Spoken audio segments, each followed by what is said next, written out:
Okay, disebabkan saya dengan Kiss dah kawan. Dah kawan dah lama. So bagi saya dia ni boleh dijadikan orang panggil apa? Kawan susah senang lah sebab daripada poli kan.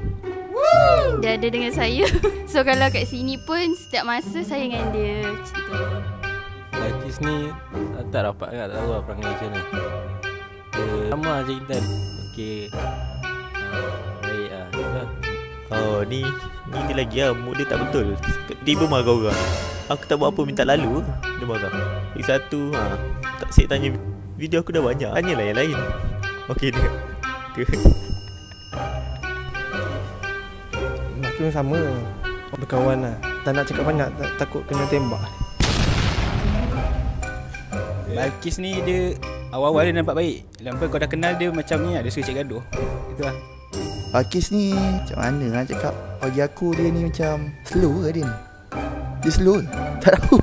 Tapi bagi aku, kalau bagi arahan kerja, laju boleh buat function dia. Balkis seorang budak, otak gila, sporting. Saya suka marah orang.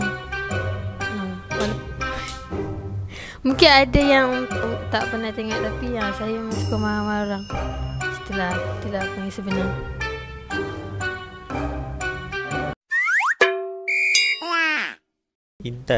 Intan ni ni serabut kedua. Banyak chat, apa-apa chat lah Pojan ke Kucai ke. Diorang pun buat konten juga. Tu. Intan ni dah macam kakak saya dah. Dia boleh diharap lah. Macam kakak saya. Dia orang kata boleh lah buat semua benda. Macam tu. Intan ni tak tahu lah. Dia macam mana? Ya, okey lah. Dia baik. Okey tu. Macam mana tu?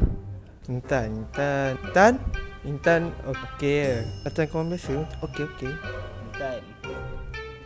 Intan dia macam mak-mak sikit.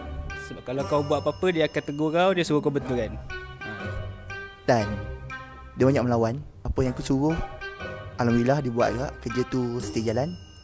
Tapi dia banyak melawan lah. Opis. Bermula pemalu. Sekarang sporting. Satu kepala lah. Tak tahu lah. Suka apa tu?